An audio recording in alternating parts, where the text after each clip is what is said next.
I realized that the co-op was like literally about to reach a quite serious crunch point. Like it would be cash negative and we wouldn't be able to pay for like bills and wages. And that was very scary. I was introduced to this concept called the £1 model. Like a lot of the typical documents that accountants use, like those usually make people's eyes glaze over, even if they've had financial literacy training. And you should have seen people's like eyes when I showed them like the £1 model. It was like, whoa, like everything clicked into place. I know there's that phrase out there, the master's tools can't dismantle the master's house or whatever, but from my concrete experience, no, the master's tools can actually help you. I want the co-op sector to win at the end of the day. Like, and by winning, you are able to do more things and more interesting things than just like struggle on the sidelines. Today, our guest on Punchcard is Ivan. Ivan, until recently, was a key member of the Leeds Bread Cooperative, where she served as the lead financial analyst. Under her leadership, the co-op has seen a remarkable financial turnaround. Once losing £2,000 a month, they are now operating with a modest profit. While Ivan humbly attributes this success to the groundwork laid by her predecessors, she also highlights the values of applying techniques and tools developed by traditional capitalist businesses, many of which she has learned through reading books like The E-Myth and Profit First. Lately, Ivan has been using her expertise to assist other smaller worker cooperatives in improving their financial health and governance processes. And in our conversation today, we'll explore some of these ideas and practices and how she's deployed them over the last few years, offering valuable insights for cooperatives looking to strengthen their own operations. Ivan, welcome to Punchcard. It's a pleasure to have you on the show. Thank you so much for having me, Caleb. Wow, exciting to be here. I always like to start these shows with a little sort of soft question. In your own words, please explain what a worker cooperative is.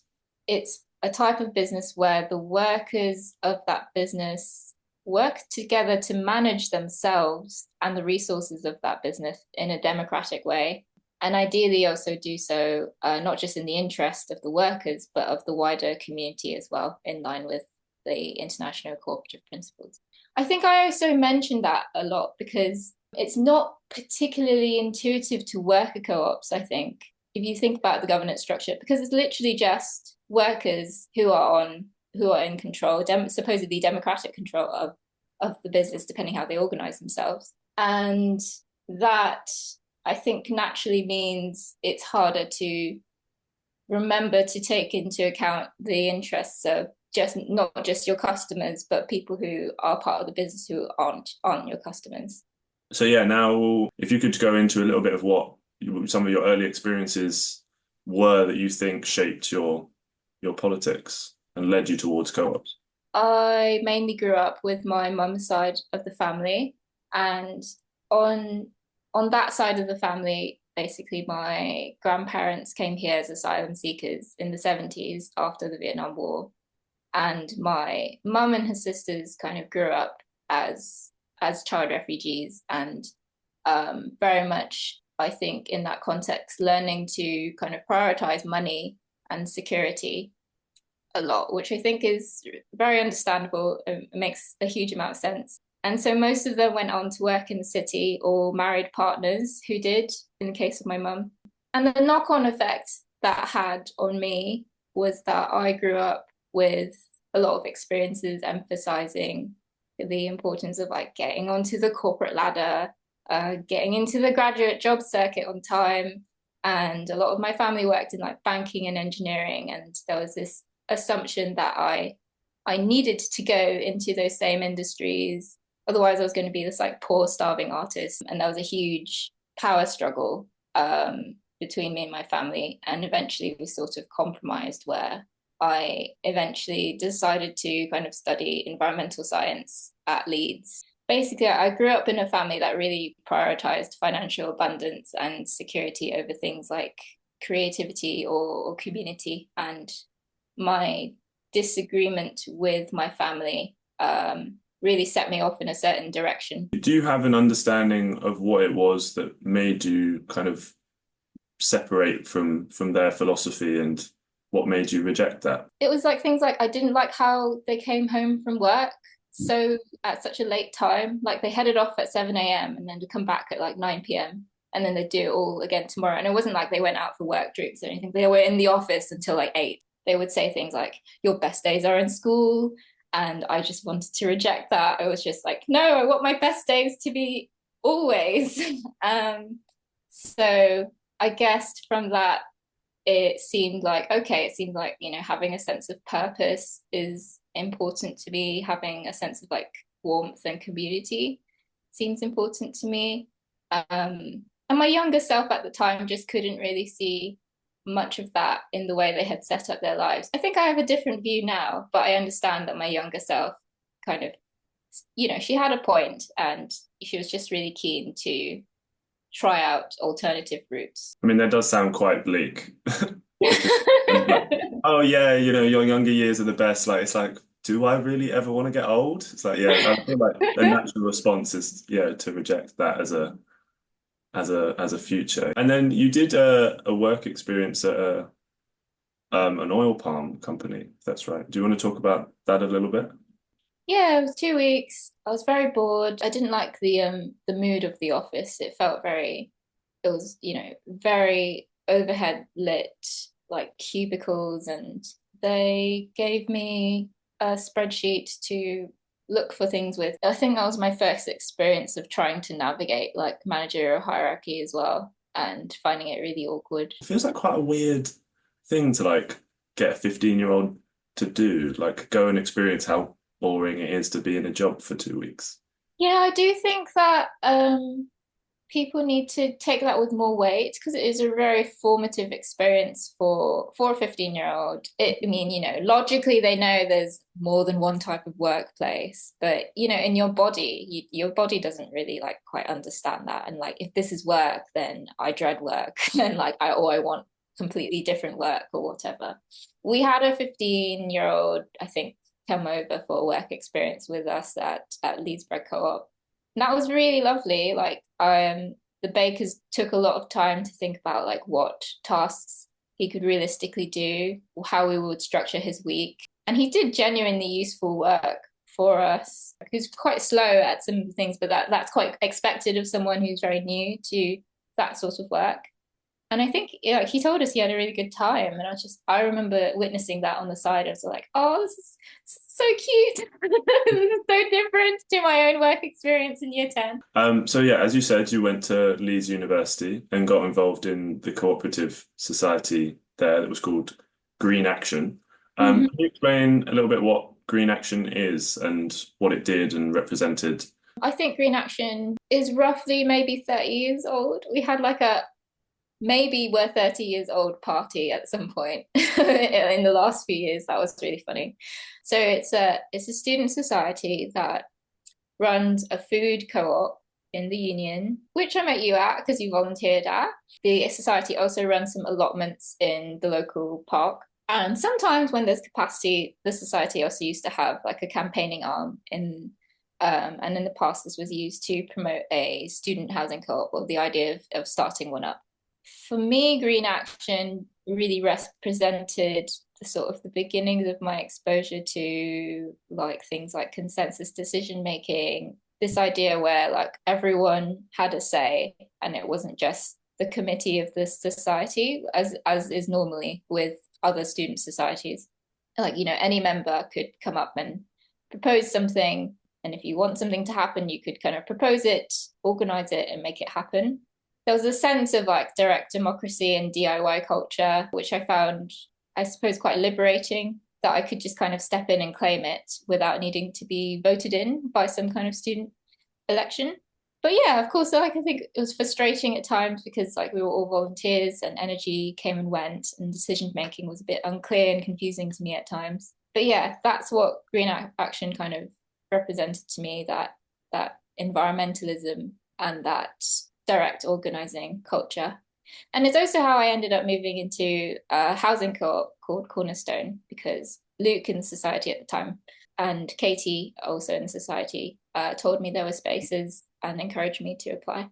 And obviously, there's like so many different societies and things to get involved in. Do you know what it was that drew you specifically towards green action? I think the food co-op really excited me. I don't know particularly, I don't know why.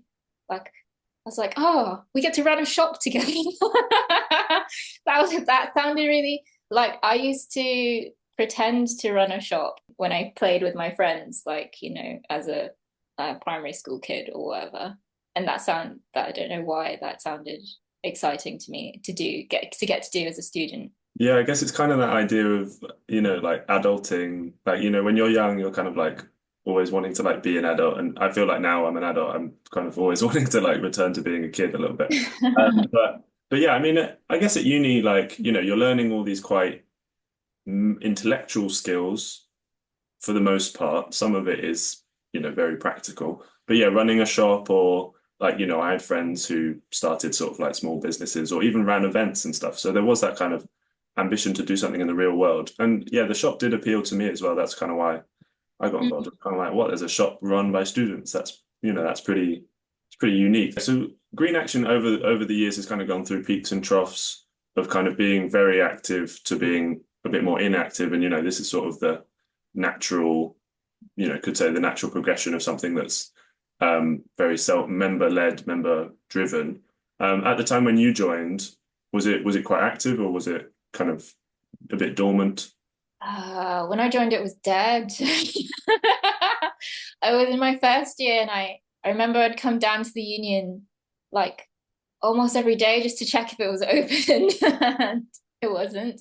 And I didn't know who to contact, and like it wasn't that clear. There was no signs anywhere. And then I saw it was half open once, and like I ran in and I was just like, can I join? What's the process for this? And yeah, I was eventually given an induction of some sort, and then left it to me, and maybe like Joe, who was also interested. We were like, we had to like regrow the society again, basically. We did a lot of work. We recruited a lot of people. I ran loads of inductions, and it was a lot of like retracing old steps, like reading a lot of very old documentation to kind of get a sense of what this project was meant to be about. Yeah. So from that, you got involved and joined Cornerstone Housing Cooperative. Why did you decide to kind of make that decision to go into a housing co-op rather than, live in the studenty area and be around all the students? Well, the rent was very affordable. That was definitely a winner. And I just thought it was such a rare opportunity. Like, when would I ever get this opportunity again? And it was the people, I suppose. Like, as I got to know people and their perspective and the projects that they were getting on with, it was just like a really different experience. And I mean, I lived in halls for first, and I had a shared house in second year. And I don't know, I wasn't particularly excited about needing to continue that. Yeah, okay. So yeah, you still kind of experienced it. What would you say some of your big takeaways are from those early interactions with co-ops of Green Action and Cornerstone? I did get to learn things like how to use a hand drill, how to cook for more than 10 people, how intimately difficult it is to maintain an old Victorian house with a history of underinvestment. So that's very Cornerstone specific. But I think across both, I I think I started to notice a lot more about facilitation and the importance of facilitation. That started to become a very big topic in my head, I suppose. Like at both societies, at both co-ops, I started to get a sense of what does good facilitation even look like. And I did get to witness that sometimes, like, oh, look, did you see that? Did you see that? Did you see what happened? And at Cornerstone, I also started to think about like, what does good treasury look like? What does financial transparency look like? And what would it look like if the finances of an organization reflected the supposed values of the organization? And it's so interesting how you can tell what's actually valued versus what's said to be valued when you look at where money is going in a group, and what financial decisions are brought to the group and what are held back by the treasurer. Those are very interesting things to pay attention to. I think finance is like a big part of decision making, and there's a huge amount of trust in whoever's doing treasury to make the relevant information available. And there's a lot of balancing of power and responsibility in what treasury do or do not choose to report on, and what they do ask for the collective's opinion on or not ask their opinion for. Could you give an example that sort of illustrates ways that money is used, which maybe doesn't align with the values that are spoken? So, for example, you could have a group that openly says they value cooperation. I don't know, as a co-op, like good collaboration and cooperation. But when you look at the budget, there's no line for training anywhere, or for an away day, or a retreat, or bringing in external facilitators when there's a conflict. There's no line in there, anything. But there's a huge line for like donations to I don't know, radical organizations. So you could look at a budget and it's like, wow, we're gonna donate £2,000, but we're not even gonna budget like £50 for like an external facilitator to come in and help us with a conflict. That's I think quite a clear example. That's a really, or it's provoking a lot in me, that idea of just like connecting the values of the co-op with the finances, like a lot more. So, if you have a line which is like, we think cooperation is important, then yeah, you need to at least be spending some money on it. I think there's a lot of assumption that a lot of that cooperation and skill sharing can be done pro bono and like just like within the network or within the Yeah. group, which I think is obviously true to some extent. But Mm-mm. but yeah, I mean, it does seem like uh, an error or an oversight to be like, if we want there to be cooperation, we realize there are issues, which there always are. You can't deny that. Why are we not spending any money on it? And then, so, obviously you were at Cornerstone doing Green Action as well as doing your university course. You then, get thrown out into the world after you graduate. How did those two experiences impact what you then wanted to do after that? I had a very strange time after I graduated because it was like COVID and I was dealing with a lot of personal issues. I fell into a marketing job with a campaigning organization at the time. And at some point, I realized, okay, I do want to work for a big organization because that way I'll learn more skills and then maybe I'll come back to a small organization in the future. And I was like, okay, my compromise is nonprofit organizations. So I applied for like roles in marketing and finance at various like charities and stuff. And I just happened to have got a graduate role in finance first at a housing association. I've and myself were lucky to have stumbled across cooperatives in Leeds, but unfortunately, many people still don't know what they are or that they even exist necessarily. Worker cooperatives specifically are a more democratic and participatory way for organizing our economies and societies than traditional capital controlled businesses. And Punchcard at the moment is one of the only podcasts dedicated to increasing the understanding and awareness of them. If you too want more people to know about worker cooperatives, then please consider supporting Punchcard by going to our funding page, which is at opencollective.com/workerscoop/projects/punchcard to start a monthly contribution for as little as £1 a month. The link will be in the show notes. So your first finance job was at a housing association. Can you tell us a bit about kind of what you learned there and how that combined with what you'd learned previously in cooperatives? When I joined the housing association, I think I naturally found myself interested in how it was structured, how decisions were made in a housing association.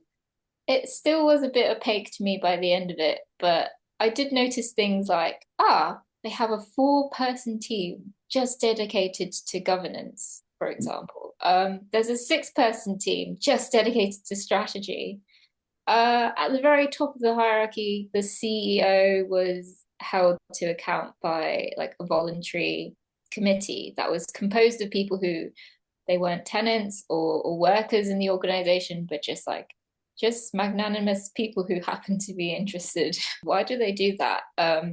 They could have had a very deliberate mix of, say, tenants and workers and shareholders. And Rochdale borough-wide housing, for example, they're a tenant and employee co-owned mutual housing society, which seems to be quite unique in the housing association landscape. I was really intrigued by the scale at which the housing association operated compared to it, like a small housing co-op. So, over 30,000 homes, the one I was in, and the finance department was like 30 or 40 people. I got to see firsthand the sort of the opportunities and the costs of organizing socially oriented housing at such a scale.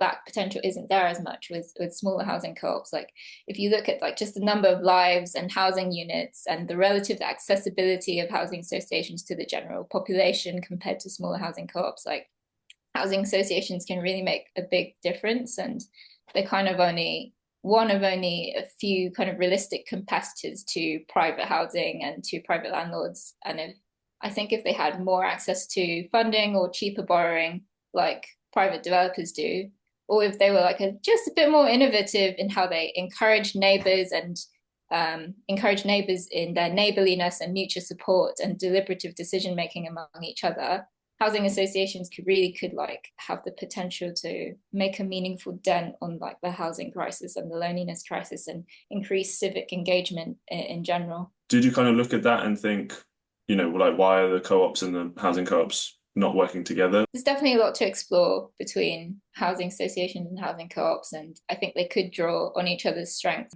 I know Sturchley Co-op Development in Birmingham, they collaborate with Accord, and Accord Housing Association is going to like make the buildings for them.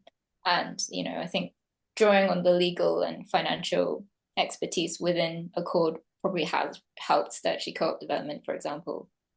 The Leeds Bread Co-op has been around since about 2012. So it was about a decade old when you arrived. What was its kind of situation when you dropped in? Well, I came into the business sort of at the end of late 2022. I realized that the co-op was like literally about to reach a quite serious crunch point. Like if sales stayed exactly the way they were over the last year, then we were going to use up all our commercial cash reserves in about 3 months' time. Like it would be cash negative and we wouldn't be able to pay for like bills and wages. And that was very scary, but like it was a much needed like kick in the ass for everyone. During your tenure, it's turned around from regularly losing money to making a profit. What ways did you manage to turn that around? So at the time, I read like a lot of books about financial management and turnaround, like quite intensely. I was just churning through like 10, 20 books within a week, like just trying to find answers. I mean, eventually I settled on like 3 or 4 that were actually very useful. And also one of our customers generously offered us some like pro bono consultancy when he saw we were like fundraising for our mixer. It was like, I think his thinking was just like, gosh, if you're fundraising like £300 to replace a mixer like that you should have seen coming, you should have budgeted to replace this mixer like 10 years ago because it's that old. Yeah, he offered us some pro bono consultancy, and like he recommended in those sessions, he recommended that I take it very seriously. We will need to raise our prices and probably may have to do some partial redundancies. And it was quite mind-blowing to me at the time to even consider partial redundancies. But in retrospect, it made a lot of sense. And around about the same time, I was introduced to this concept called the £1 model. And I learned about this model from the book Profit First. And you should have seen people's like eyes when I showed them like the £1 model. It was like, whoa, like everything clicked into place. It's like, oh my God, I understand the business now. It's like, it was a really nice moment, even if it was a very stressful moment as well. Yeah, and this really like touches back to what I said earlier about like how like the analyst or the treasurer or whatever in a co-op, and especially in a worker co-op as well, plays a huge role in helping non-analyst members like understand what's going on in the business financially. And it's like the way they communicate something is really, really important for people to be able to like meaningfully participate and collaborate in financial decision making about the business. Like a lot of the typical documents that accountants use, like balance sheet, profit and loss, cash flow statements, like they're useful for people who know what to look for. And you can train people in like financial literacy, but like I think traditional documents like those usually make people's eyes glaze over, even if they've had financial literacy training. So to like most worker co-op members, the analyst plays a big role in like supporting collaborative governance because you know they choose what information is relevant and they're kind of responsible for making that clear and engaging so people can make like decisions about how to connect the finances to the wider goals of the business. So in summary, the £1 model is like a highly simplified profit and loss. I stopped assuming that sales was going to save the day, and I showed the co-op why we need to take cost side of the business more seriously. That led us to be getting very creative and finding the savings where we needed them. These new cost management measures really lifted the business into financial stability over time. And we were able to like invest in things like replacing equipment and offering better wages and sick pay and eventually agreeing like a modest year-end bonus. You can still look at the kind of the revenue of the sales side of the business, and like sales was really important to us too. But from experience, that is a lot more difficult. What you're going to have in a business is a bucket with a lot of holes. And even if you pour more revenue into it, you're still going to have hardly any water left, or even like maybe negative water by the end of it.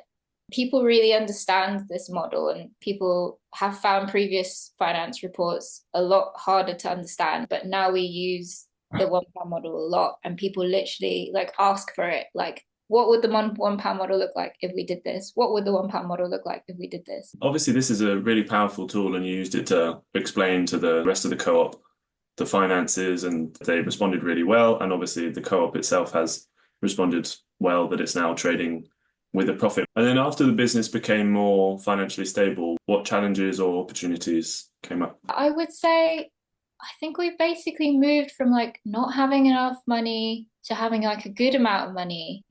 And then it was so interesting in some ways, like issues that were in the business prior to money problems, like became more obvious or like surfaced. It's sort of like the tide went out and like you could see like rocks or something.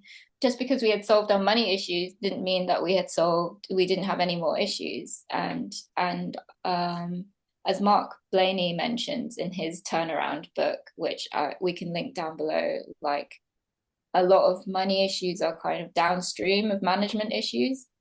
And I kind of want to introduce this concept around management because I think in worker co-ops there can be a bit of an attitude of like, no bosses, therefore no management. Just like, but I don't think that's actually the case. You know, there still is management work to get done in a worker co-op, and it's just that the management work is not given to a manager who has like formal authority to tell you what to do. It's just that that management work now has to be shared out between people, because that's part of what it means to be running a business together. It means to be sharing the management work out together. And hopefully that management work does get done at all in the first place. And I don't think Leeds Bread Co-op is alone in struggling to allocate resources towards taking management functions seriously within a co-op. Yeah, and just let me specify what does management mean. So there's a book out there called the E-Myth Revisited. It's a terrible name. Sorry. But in this book, the author sort of specifies that kind of every small business needs sort of 3 types of roles or 3 types of hats to be fulfilled within that business. And these hats are the entrepreneur who sets the visionary, kind of who sets direction, the manager hat, which is about ensuring systems and structures and accountability and processes are working well. And then you've got the technician hat, which is about craftsmanship and like doing, serving coffee well or making good bread or whatever.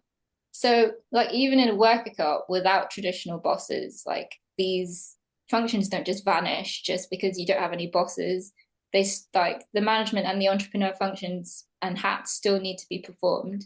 When we moved into a time of financial stability, it became more and more obvious that we were, as a co-op, a bit underdeveloped in the kind of management hat and entrepreneur hat functions within the business, and that was limiting us from operating better.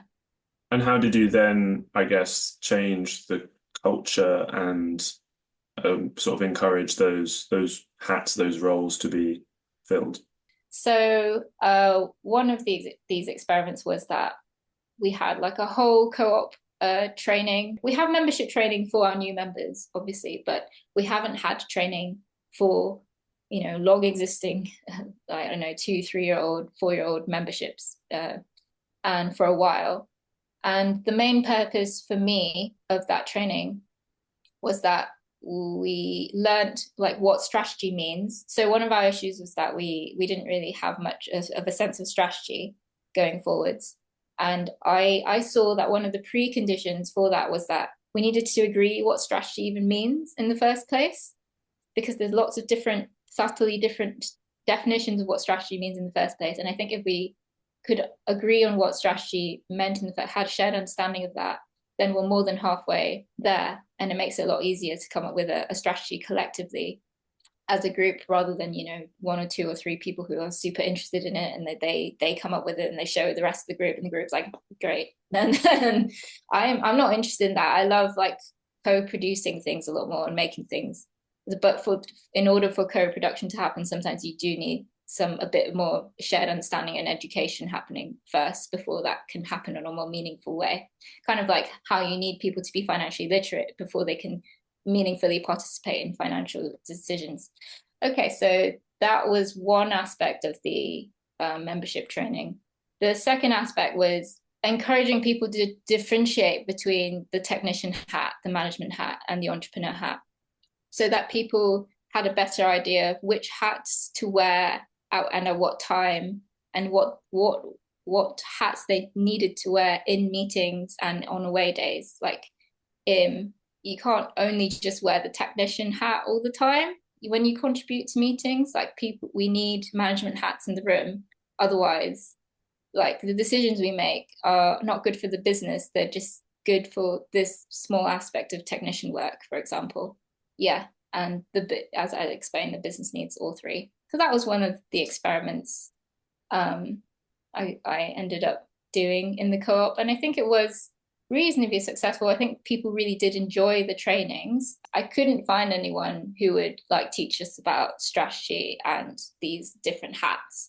So I had to develop my own training. And I think, I made that training very specific to the bread co-op. I used very bread co-op specific examples and small business examples that I knew people would relate to. And I was basically, I did get these ideas externally at the end of the day. They came from books like Good Strategy, Bad Strategy, The E-Myth Revisited. I was literally just kind of taking these books and just making them more interactive, and it very much is adapted more to co-ops, because I think the way that Mike explains it in Profit First is very like solo ownership oriented.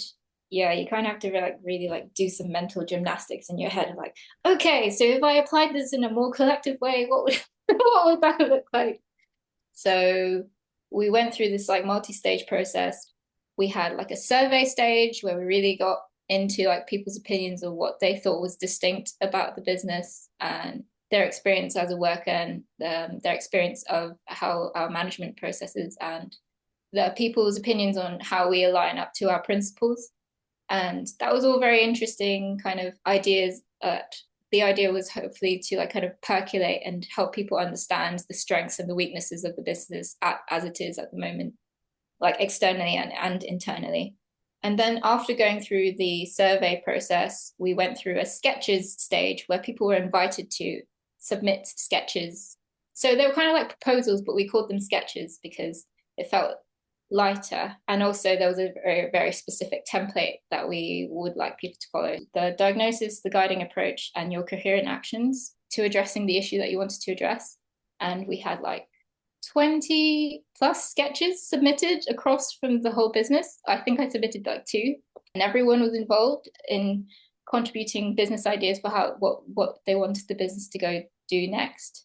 And then we had on the away day, we had like an assessment of all the sketches. And then we went through a voting process of which sketches to further develop next. So we selected about 9 out of 20 of those sketches to take forward to develop even further, to design their tests further and create and identify the buy-in conditions for those tests, for those sketches. And then on our next members meeting, we, using all the information and further development of those sketches, we voted on the final 2 or 3 sketches that we were going to allocate like money and time and resources to taking forward and conducting the tests needed for those sketches. Yeah, there we go. That was a business direction process. The most structured thing I've ever organized, and people told me that the away day was like so much more productive as a result. Nice. Yeah, I mean, it sounds really, really great. Sounds like a really, yeah, productive structure. So then obviously you have, because there was a lack of external facilitation that you could come across, you have developed these methods and techniques drawn from the books that you've read. Is this because you've kind of started advising a few other small cooperatives, including Leeds Bike Mill and also Loaf Bakery in Birmingham? Are you essentially taking these workshops to these co-ops, or what kind of issues are you helping these co-ops with? I think it was Bike Mill that found £1 model incredibly helpful, and I think with Footprint also that was really incredibly helpful. With Loaf, it's not been so much the £1 model. It was more around thinking about kind of management and governance and how to spread that work out better. So we were looking at like decision protocols, how can teams make this, clarifying what decisions teams can make so that you don't have to bring everything to the members meeting. Resourcing management and governance work, how to resource it, how many hours to resource it with, like how to structure the organization, like who would be doing it. I think management and governance and financial analysis, all this like takes time, and it's so easy to neglect it in a production focused business like bakeries or even bike fixing, because this sort of work it's a very specific flavor of like mental and emotional intensity. It's a gear shift in terms of time scale thinking, and it always feels less urgent than production and sales work. There's no like clear deadlines or anything because it's you who benefits from it, you as the business who benefits from it. Actually, it's not this some external customer that's keeping you to account. I highly recommend like to every worker co-op, like if they're going to like thrive over the medium and long term, like, and not just be paying like minimum wage and statutory sick pay and so on, and to go beyond firefighting and actually make prevention of problems more of a thing, then the members of the co-op are going to need to like take management hat responsibilities like seriously and safeguard time towards it, whether that's having 1 or 2 people more specialized in it and then their job is to co-produce with the rest of the co-op. That's one way of doing it. Or maybe that's spreading that out over many more people and somehow having lots of help from external specialists. And every co-op has that opportunity to make that decision for themselves and find out what works for them. And like Co-ops UK and so many regional bodies these days have funding to support that sort of work. And it's good to take advantage of it now. Yeah, no, I mean, totally. I mean, I think everything that you've done is really, really interesting and so useful to so many other co-ops. These are all widespread issues that people are suffering with. So yeah, I'm really glad that you have developed this and also that you are out there sort of helping others to adopt what you've learned. So I think that's great. Yeah, and thanks for helping me to pull it out of myself, because it's just like, oh yeah, you're right. I have like thought these are very specific things that I've developed that actually could be applied to wider co-ops, and it's not just about bread co-op. Yeah. Yeah. That's what the podcast is here for. That's nice to hear. So I mean, the maybe the sadder side of the story is that you're about to or are leaving the bread co-op and you're going back to a more traditional business. Why are you kind of taking that step back out of the co-op economy? I left the bread co-op because I think it was just time for me to see what I could learn outside of the bread co-op. I just wanted to see more examples of what good management looks like, not necessarily shared management. I'm interested in good management, and that might be shared or that might not be shared. And I wanted to learn more about technology, and I wanted to just see what it was that I don't already know about that could be helpful for me to know about. Yeah. Yeah. I was just thinking you're kind of like a little spy into the corporate world. Because I think so many people kind of within the co-op sector, the antithesis of what they want to do is like get into the sort of corporate world. But as we've sort of hinted at, that can be a big blind spot because it means that, there's so many tools that the corporate sector has developed. And yeah, we need to sort of reinterpret them in a collective way. But, we should still be trying to do that. And we're not doing it super well. I think that is definitely a theme that has run throughout my work and this podcast, like borrowing ideas from that world. And I know there's that phrase out there, the master's tools can't dismantle the master's house or whatever, but I think from my concrete experience, no, the master's tools can actually help you. There's been such concrete results, and I want the co-op sector to win at the end of the day. Like, and by winning, you are able to do more things and more interesting things than just like struggle on the sidelines. I think one way of seeing my story going forwards is that I'm very much still a kind of like collaboration and governance geek. And I still geek out a lot about the financial side of decision making. And I do enjoy working with small businesses and co-ops from a consultant viewpoint to look at problems together. And I do hope one day to like find collaborators I feel a good amount of trust and alignment with to start projects and maybe cooperative businesses together with. That's something I'm still open to. I think that's probably a good place to leave it. Thanks, Ivan, for coming on. Really appreciated you taking the time to share your knowledge and the lessons you've learned. Thank you for having me. Thank you everybody for listening. Punchcard is released monthly, so look out for the next episode. If you enjoyed listening, please consider supporting Punchcard by going to our Open Collective page at opencollective.com/workerscoop/projects/punchcard and starting a monthly contribution.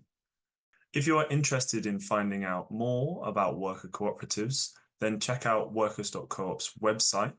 And don't be shy to send any questions you have or ask for support by emailing solidarity@workers.coop.